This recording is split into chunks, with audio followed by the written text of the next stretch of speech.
Welcome to another episode of Football Theory with your hosts Guti and Ivan. Guti, how you doing? Back at it. You're the busy man here. How you doing?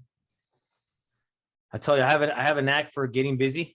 I have this thing where I fill my schedule with things. So I'm really like infamous for that in my house. So, just trying to make it work. I don't know any other way. I kind of go crazy when I don't have anything to do. So it's all good. We're back to school and everything's rolling again. No more pandemic and no more summer break. Let's go.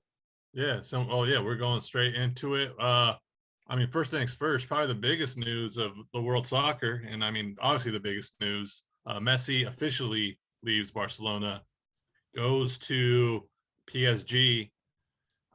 Where do we begin to unravel everything with this? Because this is, it's made world news. It led off when the news came out that he was leaving Barcelona. It led off, Sports Center, all these talking shows that usually don't cover soccer. A lot of them, that's what they started off with. What are your overall reactions? Because we talked about it a couple of weeks ago where, we thought he might leave, but they thought it seemed like they figured it out. And, they didn't. And he's gone after 17 years, or more than 17 years, but 17 first team. More than 20 years with this. Yeah. It's funny because we talked about that before. And I think a couple episodes back, you said, how do you feel about a pay cut? I'm like, that's good. He's got to make the pay cut. He's got to take the pay cut to do it. And you were saying, Barca doesn't know how to spend their money. And we talked about it different ways. It's definitely shocking. And people are trying to compare why I don't see this much news when Cristiano Ronaldo left Real Madrid. I'm like, it's a totally different story. Not because, one's better than the other. No, it's because Cristiano Ronaldo is not from Real Madrid. You know what I mean? And that's not his home team. So yeah, it's big news him leaving that team. He made a mark there. He's a big time, obviously one of the best ever there. But Messi's like that last kid and that last kid star that La Masia is going to probably produce. They're going to produce some really solid Spanish players and guys that could play. But Messi's that last story of a kid coming from another country at the age of 12, and just making his whole family go there, and then just creating, being the best player in the world. Obviously, if you like Ronaldo, you could say 1A, 1B. Either way, we're going to just say the best player in the world. So it's a big deal, man. It's a big deal because it's not because I'm a Barcelona fan, but because it's the last player of its kind. I really do think that. And I think we all wanted to kind of see him just leave with Barcelona. That's what I said. I didn't want to see him in the MLS. And now I just feel like it's going to be maybe 1 or 2 years, right? PSG. And then from there on, he's probably going to be charging a couple of years more. And that's it. And then I really didn't like that exit. I kind of wanted him to finish it off there, Yeah. I'm not a Barcelona fan.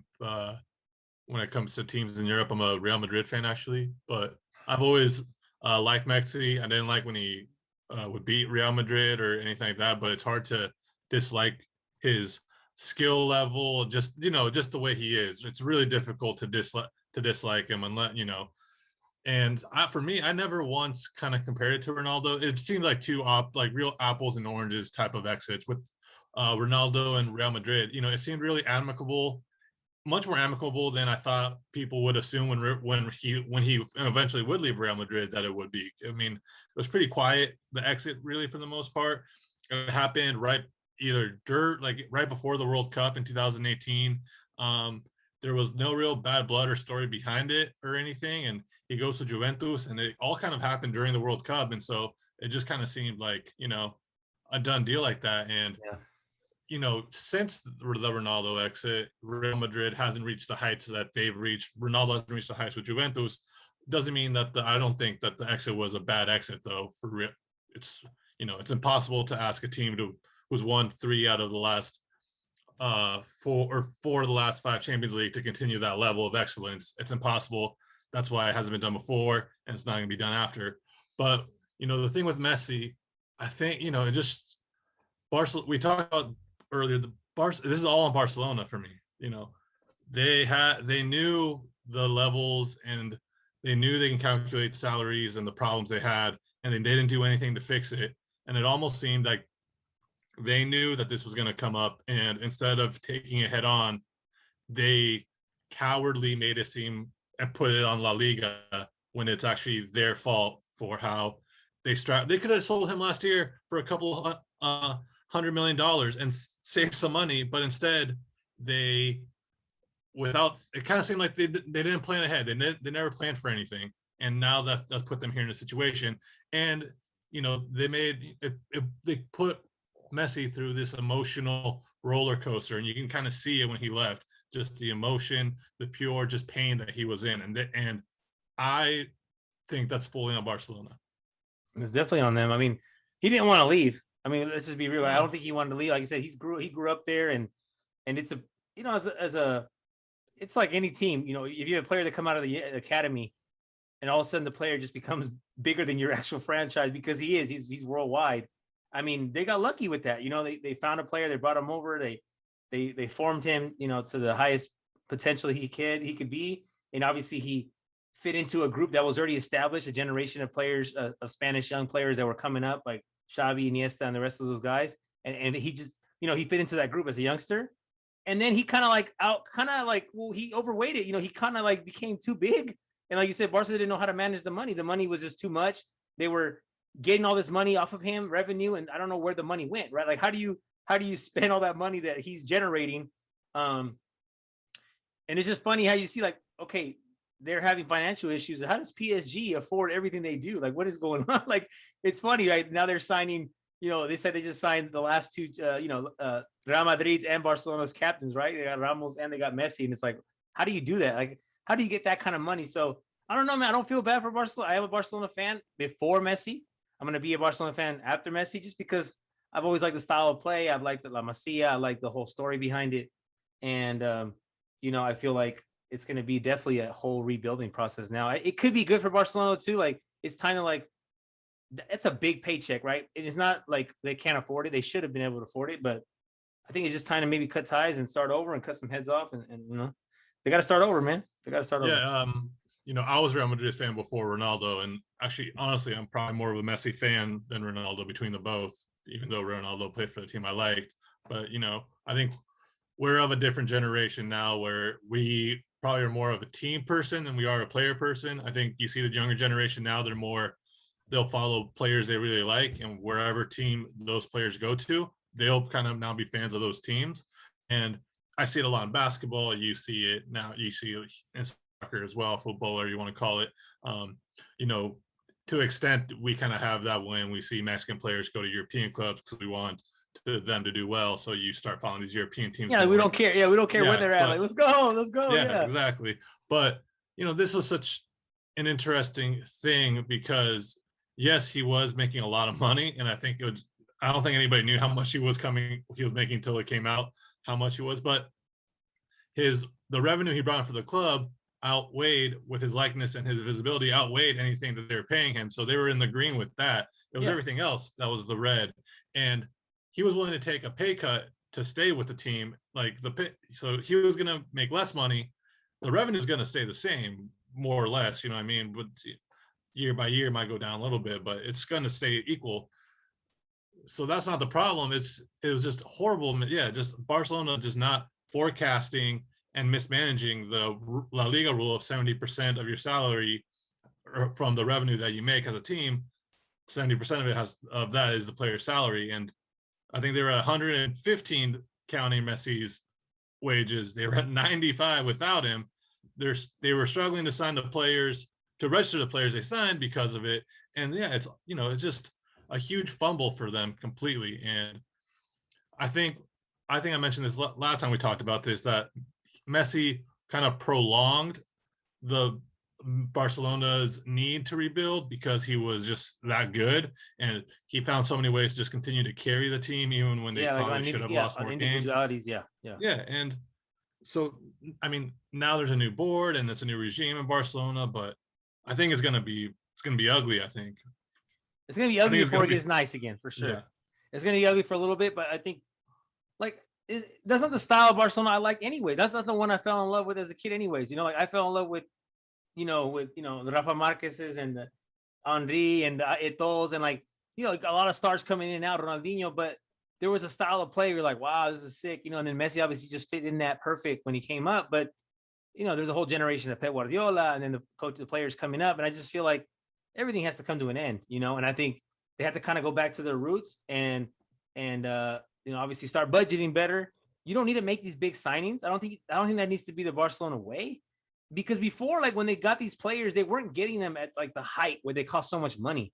They were kind of getting guys that fit into the system, and they were like, wow, this guy's dope. This guy's dope. You know what I mean? Like, because you're not going to tell me that Rafael Marquez, I know Rafael Marquez wasn't the star of the team, but you're not going to tell them that they cost them a lot of money. They didn't cost them a lot. They got them from, Monaco, right? And so you're like, it was more like a better scouting department, right? Of getting guys that could fit into that role and play these positions. So I just feel like they got to start over, man. Like they just got to start over. It's going to be ugly for a couple of years, and not try to fix those little, like what we call NBA band-aids, where you're getting like, these veterans to come in and try to win this season. And you kind of have to just kind of let it go and start over. Yeah, the problem, I think, kind of, because you're talking about generational players when you talk about Iniesta, when you talk about Xavi, when you talk, that was a whole group. Victor Valdez, that's a whole group. Piqué, not even Piqué, Puyol, right? That's a whole group that came up together. Yeah. So the problem is sometimes not the next batch of players might not be generational talents at that level, right? No. You know what I mean? I mean, they got Pedri, who's 8. I mean, he was Bob, but he's 18, he's 19, 20, he's 19, shows a lot of talent, but you can't, no matter how good your scouting is, no matter how good your development is, generational talents are generational talents, and teams are generational teams for a reason. You know what I mean? You see with Manchester United, they've gone, decades of having at least one academy player on the team, but that 99 class, there hasn't been another class like that for Manchester United. And, that group held over for quite a long time. And then they were able to get, Wayne Rooney and plug in players here and there. But,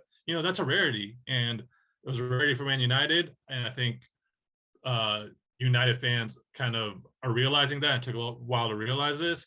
It's a rarity for Barcelona. And I think now they're going to go through a process of seeing this as well. And yeah, I mean, it's going to be fascinating to see what happens, because that generation of players that you talked about, not just Messi, but all of them, they were, they defined a generation of international soccer besides club soccer, and from the 2009 all the way to 2004, or a little before. 2 Euros and a World Cup. Yeah. Yeah. You're talking about 2 Euros in a World Cup. You're talking about Barcelona, Real Madrid, a lot, with a couple of appearances from Bayern Munich, dominating European soccer in the tens when it comes to European Cup, Champions Leagues. And it's appreciated, I think, because I think it might be a while before you get to that level. You're kind of seeing the English clubs make a return with the money they got. You got PSG now with the influx of talent they have. And quickly on PSG, they got Wijnaldum from Liverpool, they got Hakim from Inter Milan, they got Sergio Ramos from Real Madrid, they got Donnarumma from Milan, and they got Leo Messi, and they only paid for one of them. The rest of them were all free. You know what I mean? Yeah. I mean, it feels like, doesn't it feel like a little, Laker kind of team up, big team, big 3, big 5 kind of thing, where it's like, let's go here because I know they're all going to pay us money, but let's go here because we're going to be in Champions League right away. And like, we know the league is a little less strenuous than, because like, for example, like Messi can go anywhere. We all know that. And he could probably play anywhere, obviously. But, you go to England, you're not going to win every game. That's not how it works. That league is very even. There's a lot of competition every weekend. They go hard. And I just feel like, and no disrespect to the French league, but let's be real, that PSG roster is too much for the French league. You know what I mean? So I think it's more like, let's all team up here, and let's, and obviously Paris is kind of like, I guess, attracting to go live it, I guess, if you're going to change places. So, it's like, let's go to Paris, let's meet up. It's kind of like the Lakers, where people just kind of go places, go to Miami, let's meet up in wherever and play together. I don't know. It's getting that feel. I don't know if this is going to set the precedent, or if this just, not coincidence, but just a moment in time where you're seeing a lot of free transfers now, where players are kind of, holding out. Yeah. They're holding out. They're staying pretty firm. They're waiting till their contract expires instead of trying to re-up kind of earlier than usual. And the next big one is Mbappe, whose contract runs out at the end of this season. He could, and so now PSG is kind of in a position where if he does not want to stay and they are holding out hope that he stays and he doesn't, he's gone. Then they've lost out on a transfer that's costing that they could get $200 million from the fee. You know what I mean? And it's just very, will that be a new trend going forward with these players, or is this just kind of like a moment in time where it just happened to all fall into place for all these guys? No, I think it's gonna come into play. I think a lot of these teams, well, a lot of these European teams, and not a lot of them, but a handful of them are owned by American people, right? American companies, and I think a lot of them are trying to base themselves around these other professional leagues. So I feel like these sports agents are not dummies, and I feel like you said, they're gonna hold out because they're like, okay, yeah, I do want security, I do want you to pay me the next 3 years, but what if I wait 6 months? My contract expires, I get to go wherever I feel like going. You know what I mean? I get to choose now. And let's be real, these guys want a chance to choose where they're going to go. And I know it's not on the same level, but you see it happen in Mexico too. Like people like, Orbelín Pineda is letting his contract just run out with Cruz Azul. And it's like, I want to go to Spain. I just want to go. I want to go to Europe because I want to go. You're not letting me go. So if I sign with you again, yes, I'll be comfortable in my home country. Yes, I'll make some really good money. I'm gonna make millions of dollars, and enough to live in Mexico, a lot to live in Mexico. But he's like, I'd rather just wait, and I get to go where I want, and I want to go to Europe, so I'm gonna go when I feel like going. And then, so I know it's a little bit different because obviously they're trying to make that jump, and people in Europe are trying to just make more money.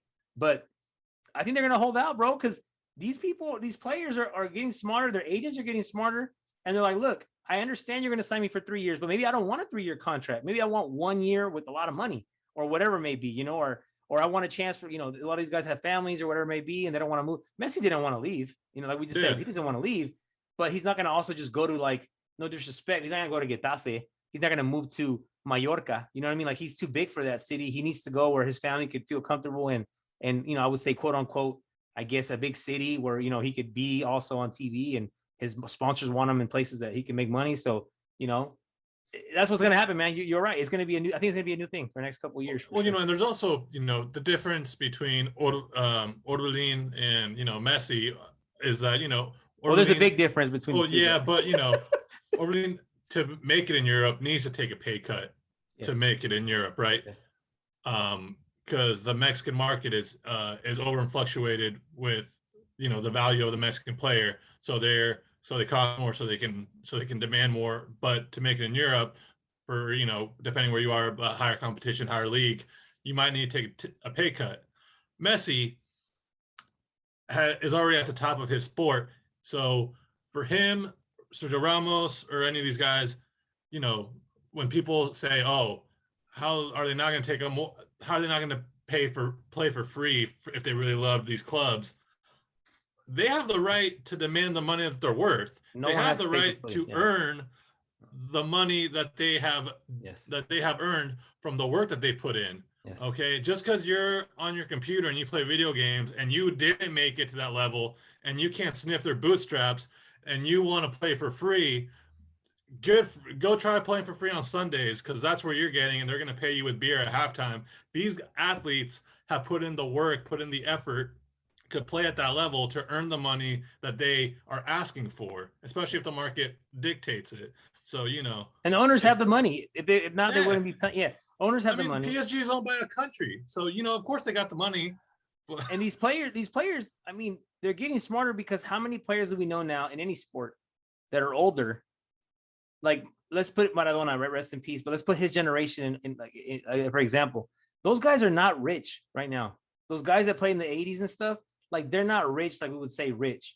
And a lot of those guys are still working on TV. They're still working as journalists, whatever it may be, because they weren't paying the salaries they're paying now. And they're going to tell you, you know what, guys, you need to play for as much money as you can. I'm sorry. And that's why these Brazilian players, they go to China, they go to Qatar, whatever. Like, at the end of the day, yeah, you want to have prestige and play for Bayern Munich and go to Champions League. That's all cool. But there's only certain spots for those players. There's not spots for everyone. So I'm never going to knock a guy for going and getting paid, because their career is already short enough to begin with, right? They're all Absolutely. One slide tackle away from an ACL injury, and it's over. And you can ask players like, I know Adriano quit for other reasons, but his father passed away. But Adriano was like one of these players. I never forget how good he was. Like, what the hell happened to him? Or players that you're like Kaká, that kind of just fell off the map after a while, or like Juninho, right? Pernambucano, right? The German, the Brazilian cats. So, like, a lot of these guys, where you see them coming up and their careers last 5-6 years, and you're like, okay, I hope they got paid, because what are they going to do after? You know what I mean? So you got to make your money, man.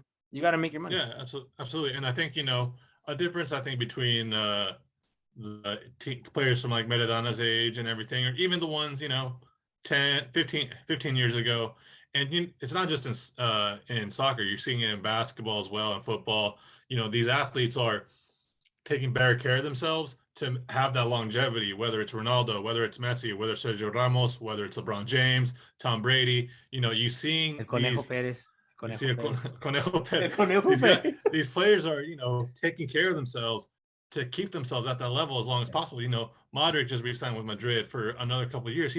Last year at the elite level, he looked maybe a step behind, but he did fantastic at his age running the Madrid midfield. And it's a different, these athletes are just taking care of themselves at a different level, I think, to help with that longevity They're and to better keep educated. themselves around. Better educated, more information out. Sergio Ramos is in better shape now at his mid-30s than he was in his like early 20s. You know what I mean? Yeah.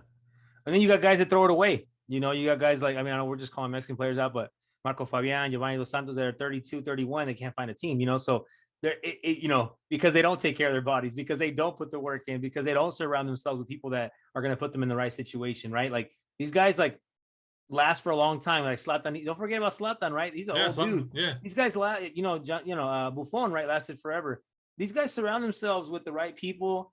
They're getting more educated at the younger age. Like Mbappe is probably getting way more educated than like these other guys were, and so now it's like he's probably gonna go chase that paper, and it doesn't matter where he goes. I think he's gonna go get that money. Even we'll see how well he does, with the group. But if he gets the chance to make like more money than he does there, he's gonna leave. He's gonna want to leave. So, the careers are short enough, and a player like Mbappe who've already won the World Cup, it's like, what else is there to win? He was only 19 when he won it. So it's like from this point on, anything's just, you got to cash up, So yeah, I mean, and it's a change in history. That's illegal. And what's for one player obviously is not for, what works for one player doesn't work for another one. You know what I mean? For, someone like Mbappe, maybe he does, there is a new challenge to be made at a different team, at a different club, in a different league, Real Madrid, maybe, who am I to say? Maybe America. Real Madrid. Yeah. But there is a challenge to play in something like that, and to challenge themselves while they have the opportunity, because they want to win Player of the Year, they want to win a Champions League to add to the history of this lineage that they grew up with and know about. You know what I mean? So it's very, it's sad, because I think you're right. There is not going to be there's going to be less and less of players staying for one club for such a long time, the rarity of it. And get to that level, get to that point. Get to that level. Because you just named Mbappe, who's not at his original club anyways, right? We're naming guys that aren't at their club anymore, and the next one is going to be, what's the Norwegian cat, the baller? Oh, yeah, Haaland. Yeah, he's a baller. He's not staying at Dortmund, right? Because they're not going to be able to keep paying him. He's going to have to leave. He's going to have to go make more money. So we're not going to see these generational talents come up and stay at these teams for that long. Like Real Madrid's not going to produce a kid that's going to get to that level. They're just not, because that's not what their focus is with the academy. See what I'm saying? Like, and I just feel like that's why this is like one of those last guys is going to be like, wow, he came from a little kid, to that point. It's like, wow, especially from a different country. So yeah, absolutely. And and there's all these rules now too. You can't even do that anymore. Yeah, with registering players from a different country. Yeah. It's sad to see, but people do have to remember he's not dead. He just transferred to a different team. He is very sad. La Liga is talked about. La Liga, but dead, so. La Liga is not dead. I mean, they just signed a nice deal with ESPN. I think, and it's one of those things where, like, if it wasn't now, it was gonna be in like 2 or 3 years that he was gonna leave anyways. So I think it's just sadder the way it happened, especially when you see his lagrimas just come out in that press conference and everything. Yeah, San Mateo was not happy at all. So yeah. So you gotta, like, it's better if they would have like, oh, he's leaving, this is his last season, everyone hurry up, go to these games and watch a farewell game. It's like, but we know he's gonna come back and do a farewell game. We know that, but it's like, dang.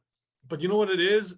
That's Barcelona's arrogance of doing things badly and getting away with it, and that arrogance of feeling invincible through stupidity, and then this happens. It all comes crashing down. It all came crashing down for them.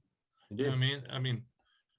So those are my 2 cents. You can take it with a grain of salt, because I said earlier I was a Real Madrid fan. I try to be as impartial as possible. I'd be saying the same thing. I would hope in my hearts of hearts that if this happened with a Real Madrid player, but we had Real Madrid just had a club legend leave, and it wasn't mutual either. But at least they did it earlier in the summer. They didn't keep holding him and pulling him along with it. So, I mean, if it sounds like if I'm beating them Barcelona up because I'm a Real Madrid fan, then so be it. But you're fine. Don't worry. I mean, people ask me like, how do you feel about it? I go, dude, like I like Barcelona before Messi was even a player that was even like heard of. You know what I mean? I didn't even know of him yet.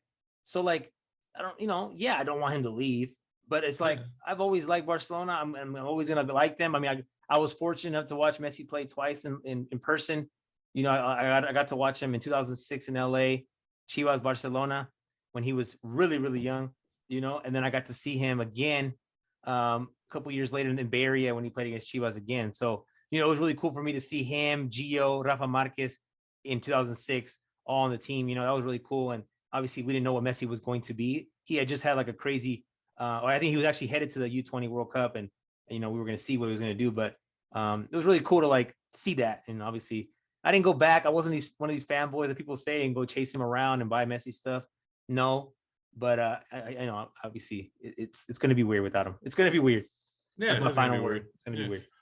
But these and it might be ugly for a little bit, but these teams will come back. Barcelona will come back in some form. It might not be right away, but they will come back sooner or later. You know what I mean? But yeah, so that'll do it for this segment. But after that, we're gonna come back and we're gonna focus on our bread and butter, baby, Mexican soccer. Mexico.